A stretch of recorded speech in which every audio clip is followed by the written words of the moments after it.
오늘은 발목인데요. 발목 뒤쪽이 아파요. 앞쪽이 아픈 것도 있지만 뒤쪽이 아프면 이게 아킬레스가 아닌가 생각을 하고 뒤쪽이 아프다 그러면 종아리가 아픈 것 같기도 해요. 뒤꿈치가 아프니까 뭔가 뼈가 이상이 있나 그런 생각이 드는데요. 뒤쪽이 아프게 되면 이런 충돌 증후군에 대해서 알아봐야 되는데요. 뼈가 부딪히는 것을 우리가 골성이라고 그러죠. 오늘은 연부입니다. 그래서 오늘 병약, 그리고 진단 검사, 그리고 관절경 적응증에 대해서 알아볼 거예요. 자, 발목 뒤가 아프다. 그럼 뭘 생각해 봐야 될까요? 발목을 어쨌든 위로 하거나 밑으로 할 때 아프게 됩니다. 이렇게 쭉 하게 되면 뭔가 이렇게 당기죠, 뒤에가. 그러면 이게 연부 조직이 당기는 거예요. 이렇게 하면 위가 씹히죠. 뼈가 부딪히죠. 그래서 이걸 위쪽으로 당겨주는 걸 족배라고 해요. 배 쪽으로 당겨요. 족배 굴곡에 의해서 발목 관절 후방부의 통증이 악화되는 것은 후방 충돌 증후군에서 보이는 대형적인 증상이다 라고 보셔야 되겠죠. 그래서 족배를 많이 하는데 많이 하면 과족배를 포함하는 그런 발목 관절 손상은 통증을 유발할 수 있다. 이게 심하게 하면 아파요. 이렇게 하면 기가 당기고 이렇게 하면은 씹히죠. 뼈끼리 씹히는 거예요. 뼈가 씹히는 골성 충돌. 이렇게 하면 연부 조직이 당기는 연부 조직 충돌이죠. 그러니까 다 하면 아프다는 거예요.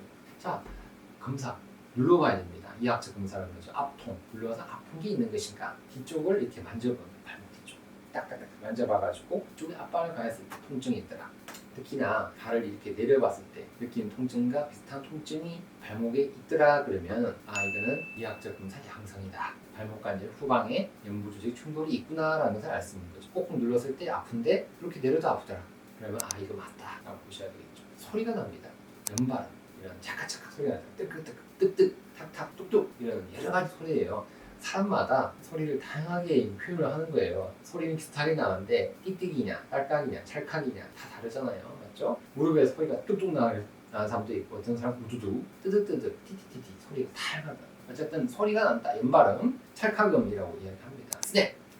그럼. 자, 그래서 이런 소리가 나고 압통이 있으면 구조적인 문제가 있구나라고 보셔야 됩니다. 생각외로 어깨에 소리가 많이 나요. 돌리다 어깨에 소리 나고 손목에 소리가 목에 소리 나고 다 이럴 거는 뼈가 부딪히는 것보다는 연부조직 소리가 나는 거야. 뚝뚝 소리는 발목 뒤쪽에 안쪽이 아프더라. 부분의 액체리 연부 충돌 증후군이 있더라 그러면 간별 진단을 여러 가지 해봐야 돼요. 경골 뒤쪽에 지난 후 경골근이 있는데 거기 염증이 생기는 후 경골 간염 생각해봐야 되고 발목 뒤에 있는 발목관 증후군, 승관 증후군처럼 발목관 증후군, 또 종무지 힘줄에 생기는 굴곡에 염증이 생긴다. 뒤에 있으면 어쨌든 힘줄에 염증을 생각해보라는 거예요. 힘줄에 염증이냐, 터널이냐 생각 좀 해봐라. 그래서 또 국소 앞통을 눌러보는 거예요. 족쪽 굴곡 시에 통증이 악화된다 그러면 충돌이다. 그러면은 이렇게 간별 진단은 해봐야 되지만 아닐 가능성이 높다. 힘줄은 아닐 것이다. 후방 충돌일 것이다 라고 생각한다는 거죠. 사실 이학적 검사는 병력이라든지 이런 건 좀 애매모호하죠. 맞죠? 발만 들어보고 알 수도 힘들고 그리고 눌렀을 때도 의심은 되지만 확진은 아니다. 그래서 영상검사 하는 거예요. 옆에서 엑스를 딱 찍어봤을 때 삼각골 있죠. 삼각골 이 뒤에 있더라. 삼각골 증후군 생각해봐야 되고 이게 보이면은 골성 충돌 증후군의 가능성이 상당히 높죠. 하지만 그렇다 하더라도 연부 조직 충돌도 있을 것이다. 두 개가 같이 있는 경우가 있다는 거예요. 골성 충돌도 있고 연부 조직 충돌도 있기 때문에 이건 확실한 건 아니다. 골성이 맞지만 연부 조직 가능성도 배제할 수는 없다.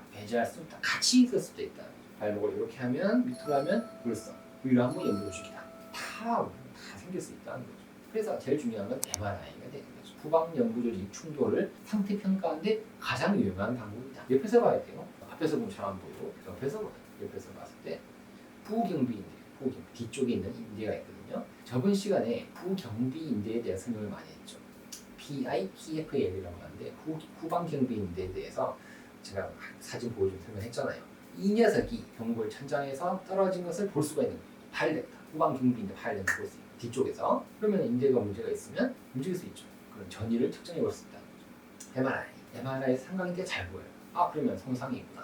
삼각인대 뒤쪽에 원인이 있는 후방 충돌의 연부 조직이 문제더라. 파열된 인대가 끼어가지고 이런들거리는 게 잘 보인다. 전이 돼서 움직이는 것도 볼 수 있다. 자, 이렇게 MRI 통해서 뭘 볼 수 있죠? 많이 봤죠. 후방 경비인대도 삼각인대도 움직이가 드릉드릉. 근데 뭔가 부족한 것 같아요 라고 하면서 MRI에다가 관절 조영지를 넣어서 찍어보는 MRI 관절 조영술이라는 것도 있어요. 그래서 충돌 동맥 해부학적 상태를 구조화하고 둥둥 썰어나는 유리체 같은 다른 동맥 존재 여부를 평가하는 데 도움이 되더라. 말에 관절 조용해서 잘 하지는 않아요. 또 하는데 귀찮기도 하고 주사 맞아야 되고 하니까 잘 하지는 않지만 이런 것도 유리체 감별에 도움이 되더라. 또 왜 초음파 많이 하죠? 정형외과, 통정외과 하면 초음파를 많이 하게 됩니다. 발목관절 후내측을 연구하고 충돌을 평가하는데 도움이 되는 검사로 알려져 있습니다. 빠른 발전을 보이는 영역이긴 하지만 정확한 진단을 위해서는 족부와 발목관절의 해부학적 병리에 대한 전문적인 지식이 요구되거든요. 그래서 이거는 상당히 힘이 들어요. 초음파로 보기에는 한계가 있더라. 초음파 잘 보는 사람 많이 없어요. 실제로 발목만 봐야 되는데 발목 매일 보는 사람은 드물다는 거죠. 잘 없습니다. 또 초음파 보는 거는 또 정형외과 선생님, 통증외과 선생님 또는 영상외과 선생님께서 많이 보는데 발만 보는 선생님은 잘 없다는 거죠. 그래서 초음파는 한계가 있더라 라는 것을 알고 계시면 되겠죠. 자, 후방 관절경의 적응증인데요. 어떤 게 적응증이냐? 증상의 호전을 보이지 않는다. 보름도 치료이고 그러면 이 후방 충돌 증후군 환자들에서 뒤쪽에 관절경을 넣어서 보는 거예요. 분기 어떤 경우에 안 해야 되냐? 뒤에 어쨌든 아프면 해보자는 거예요. 내과 후방부에서 후경골 동맥의 박동을 찌지 못하면은 관절경 찌르기가 상당히 민망해요. 관절경 찔러야 되는데 동맥이 안 보인다. 그럼 혹시나 이게 구멍을 뚫다가 관절경 넣어야 되는데 동맥을 다칠 수 있으니까 이럴 때는 MRI를 통해서 혈관의 상태를 평가해보고 들어가면 훨씬 도움이 되더라라고 합니다. 간단하죠? 자, 그래서 요거 그림 조금 준비했으니까 그림 좀 보실게요. 후방 경비인대입니다. PITFL 그러죠. 이건 요거예요. Posterior Inferior 후방. 사실은 inferior이 하방이거든요. 후하방이 돼요, 사실은. 근데 하를 좀 빼요. 빼고 그냥 후방입니다. TBO 피블라. TBO가 경골, 피블라가 비골이에요.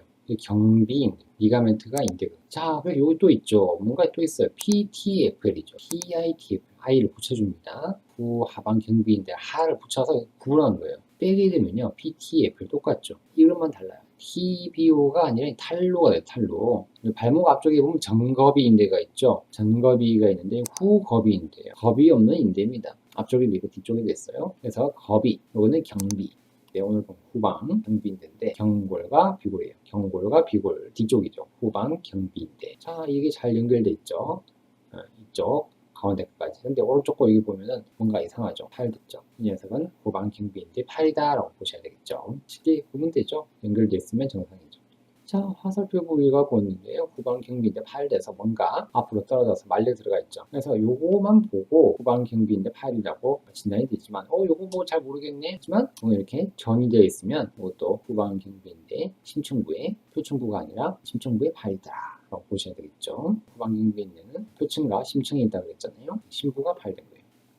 L 유리체입니다. 이거 보이죠? 관절 조영술하면 더 잘 보여요. 그래서 MRI를 찍을 때 관절 조영술도 사용해서 한번 체크해보자 라는 것도 알고 계시면 됩니다. 자, 그래서 요거예요. 여기서 봤던 요 녀석이 이 관절경으로 보면 이렇게 보이는 거예요. 둥그랗게 보이죠? F가 장무지 굴곡근이거든요. 요 사이 앞쪽에 있는 유리체가 보이더라. L은 루즈반이라고 해요. 그래서 유리체다. 자, 후방 충돌 증후군 이런 거 보이죠? 뒤가 보입니다. 연부조직 충돌 증후군이죠. 뼈가 튀어나왔으면 골성, 뼈 없이 연부조직이 아프면 연부조직 충돌 증후군입니다. 아킬레스건 다 괜찮잖아, 맞죠? 이게 문제인 거예요. 하지만 간별 진단해야 될 것이 힘줄의 염증을 꼭 간별 진단하자. 자, MRI가 확실히 잘 보여요. 여기 보면 이렇게 보이지만 조금만 달리해서 보면 이렇게 하얗게 아주 심한 경우죠. 이런 경우는 보통 수술을 해야 되는 경우가 많겠죠. 관절경 수술의 적응증이 뭐죠? 계속 아프면 해보자 라는 거에 되겠죠. 초음파 보이긴 보이는데 상당히 주관적이다. 그리고 또 실력이 정말 있어야만 보인다. 쉽지가 않더라. 이 보세요. 잘 안 보이잖아요. 이거보다는 MRI가 누가 보더라도 여기 염증이 있다. 후방 충돌 증후군이 있다. 라고 알 수 있잖아요. 맞죠? 아킬레스건 괜찮고 그러면 후방 충돌이다. 라고 MRI 보고 진단을 낼 수가 있다는 거죠. 초음파보다는 MRI가 훨씬 좋습니다. 효과적이고요. 비싸서 그렇지. 하지만 그래도 초음파보다는 MRI 찍어보시는 게 좋아요. 여기보다 눌러서 아프더라. 그러면 MRI 찍어보고 엑스레이 찍어보고 평가하자라는 그런 간단한 내용이 되겠습니다. 영상 마음에 드셨다면 좋아요와 구독을 누르시면 감사하겠습니다. 오늘도 건강하고 행복한 하루 되십시오. 안녕히 계십시오.